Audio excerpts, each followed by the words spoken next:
What's up guys, Mr. Bazy here, and today we're going to be doing another run through of a character. We're going to remember the last video I'd kind of described what we were going to be doing, kind of trial runs with the characters so we can get as many in as we can. We're going from most badass pretty much to least badass, and what's the next one up today? Today will be the gentleman. Up next, yeah. Okay, and once again he's going to be the one playing, so thanks once again for joining us again today, Antonio. And really quick, as you're loading this up, why don't you kind of talk about the things you like about the gentleman? Not really his skills, we'll talk about that when we get in game. What do you like about the gentleman? I like that he has very good, oh, we've already seen this, so you don't need to hear it. I like that he has very good damage. His damage is really good, even without a critical. It's still like amazing. Right. And he has two different weapons, which is pretty sick. Really? It's one of the only characters that actually has two different weapons that you could fire. That you've seen so far. Yeah. Right. There are other characters that have two different weapons. He isn't the only one, but he's one of the only that have two different weapons, which is pretty cool. Right. But yeah, it's pretty cool. Yeah, and what kind of player do you think would benefit from using this character? Like what play style, I guess you could say. Online, I would imagine that the guy that's very... I wouldn't say patient, because this guy can be used very aggressively as well because of the damage he can do. As long as you're accurate. Yeah. Right.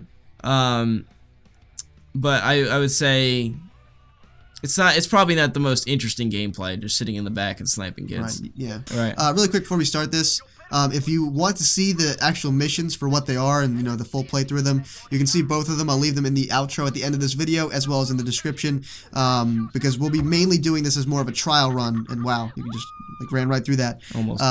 But yeah, we'll do this as a trial run, as a test of the character, not really to showcase the actual mission. We've already done that, so you can check that in at the end of the video or in the description. So why don't you kind of? She has a pistol. The thing I saw was a sniper, so I guess this is what you're talking about.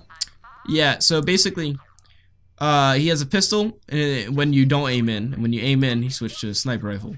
Oh. Okay. So when you use the left trigger, he switches to a sniper rifle, and then you fire. Same damage? No, the sniper rifle does much more damage, but the pistol shoots kind of slow, but still does decent damage. So that's kind of interesting because to actually use the sniper, you have to aim in, so you can't like no scope with it. Right. It's crazy. And I'll let you guys look at the abilities here. It just basically the first one creates a field that slows all enemies. The second one deploys an owl that reveals all nearby enemies, including ones that are invisible. And the last ultimate basically is just one really big, powerful sniper shot that has to be charged. Okay. So we're just gonna snipe these guys. Wow. Oh, missed. So I guess you can. This would work for someone who enjoys sniping. Yeah, it's definitely a decent character. I mean, even the sniping is pretty ridiculous. And you might be saying, well, he only has 6 bullets. Well, those 6 bullets can do a lot. It's not like they're garbage. Yeah, like in online, if you're really good with it, if you get really good with it, you can be really crucial. Supportive body shots, or if you're really accurate, headshots. Yeah, exactly. Yeah. Owl. And what is the owl? I'll just pop the owl here real quick. And basically, I think it's just a distraction. I'm not really quite sure. I think it acts as just a distraction for you. And I would imagine that's not very good on online. Like an actual player isn't going to get distracted by that. But these guys do. Yeah, so he doesn't do anything else. He just doesn't help you with health or. No, and this guy it just slows him down. Well, that's helpful. That's helpful. Yeah. That can be used against actual players, and mainly again probably very beneficial against the story characters. Yeah.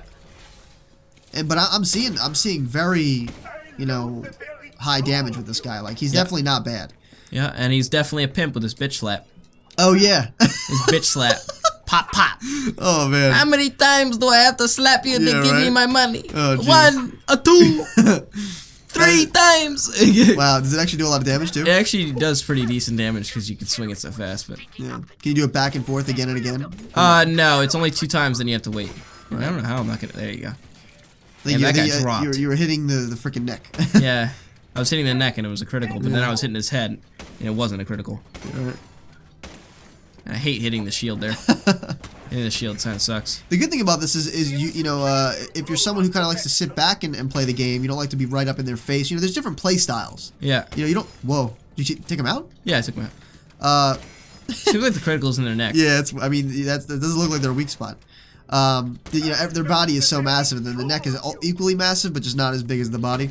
Yeah. But I mean, it's cool that there are different playstyles, because if you're someone who doesn't like to be right up in their face, maybe you're an archer. You can play as who's that one chick? What's the one girl's name? Thorn. Thorn. You can play as Thorn if you like to snipe. There's this guy. A bunch of different playstyles. It's pretty cool. Oh, I'm trying to drag scope here. All right, here we go. I do like the variation in characters. Like, there's a lot of different things you could do.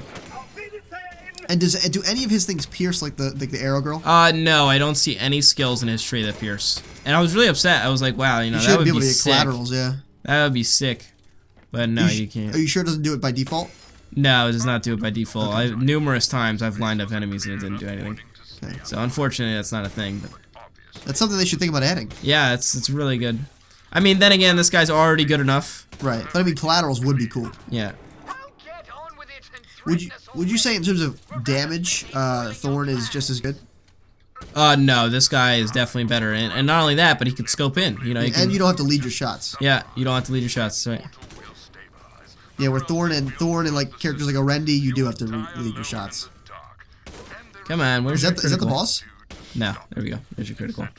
This critical is very weird. All right. Critical's like the bottom half of his neck. Like, honestly, I don't even care that I'm not spending my augments. I mean, obviously I'm gonna do it, but I mean, right. The skills aren't the main thing about this character. I feel like the damage is really the biggest thing. Right.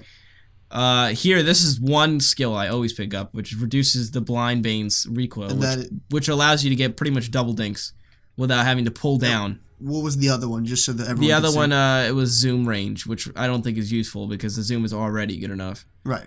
And you're not going to be, you know, don't want going super really zoom super long. Yeah, you don't want that, really. Yeah. And we're going to turn the temporal distortion, which is the slowing down bubble, we're going to turn that into a slowdown and an AoE damage effect. Instead of making the bubble bigger, which is the other choice. No, and now you chose the left one. Yeah, which makes it into a damage. So it increases by how much? Plus 41%? 41 damage per second. It increases it to that, or it increases it by that much? No, it does not do any damage default.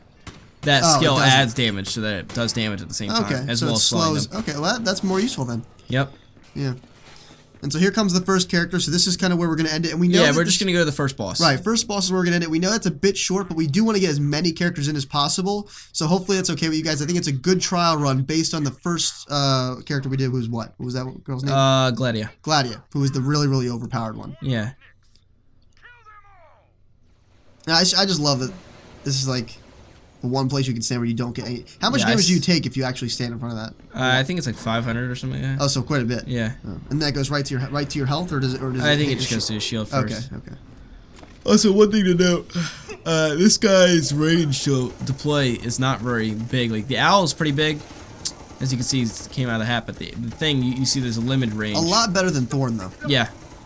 And this guy caters very well. I mean, you saw Gladia really destroy this person in the other playthrough, or the other video. But this character does kind of cater better to this boss, right? Because you can range him. Or am I wrong on that? That's true, but the boss is actually smart. He goes through the building and comes up at you if you try to stay up there. Which, for some reason, he's still going up in the building, even though I'm down here. Well, I mean, he didn't necessarily see you drop out. I guess so. That's true. He's not sick. He's just ruining all his abilities in here. Yeah. Which is going to make it easier for me because his bullets only travel a certain distance before they explode. I mean, look at the damage on that. It's pretty ridiculous. I mean, like, this character is really good. And wow. He's done. Now, that's what I'm saying. I mean, would you say that this particular character caters to that boss a bit better because you don't have to get as close? Yeah, if you get him into a position where he's really far away, where his Gatling gun can't reach you, then you're pretty much set. I mean, did you take that boss out as fast as Gladia, or faster? Because he seemed maybe even faster, but I still believe that Gladia is a better character just because of that. He can damage all characters, or she can damage all characters around her. Better overall, like a better, well-balanced character. Yeah. But this guy, I mean, if you have one of your friends use this character, that's really good side DPS. Yeah. Yeah. And we'll just play this part because it's funny. Okay. This little wreckage here. It was probably better when you had your Gladia. When I had the Gladia, but I can use the bubble. True, and that would do damage too. Yeah. Now you have active gear. Why can you activate Gladia's sword on this character? What do you mean? I don't understand. Look, active gear. It says right there. Oh, that gear applies for all characters. It's not just Gladia. The loadout is not just for Gladia. It means all over. So any gear you get can be applied to any character? Yep. That's it. So what would this one do? This one, well, I'll just show them all. This one would increase attack speed. The other one increase critical hit damage. And the last one would increase damage and shield. Wow. Oh, so the first one that you have, the sword, does double attack speed. Yeah. Wow. Okay. It's pretty dang. All right, guys, that's going to do it for us today. I really hope you enjoyed. Thanks once again for joining us again, Antonio. And yeah, I hope you guys enjoyed. So definitely make sure you rate the video what you think it deserved. Drop some comments down below letting me know, you know, kind of what you think of this character, what you're thinking of Battleborn in general. And do that for the next couple ones, too. Let us know so far which ones are you going to pick based on the ones you've either played as or you know, which ones you've seen. But in any case, definitely make sure you rate the video what you think it deserved. And if you did enjoy, please consider sharing the video as well. That kind of stuff really helps us out a lot, whether it's Facebook or Twitter or any social media really, or even word of mouth with your friends. That's really awesome too. Of course, it directly helps me as well as the entire community and is greatly appreciated. So with that being said, if you want to become a Sage in Training, make sure you subscribe today. And as always, this has been Mr. Bazy, your favorite Sage, and I'll see you in the next video.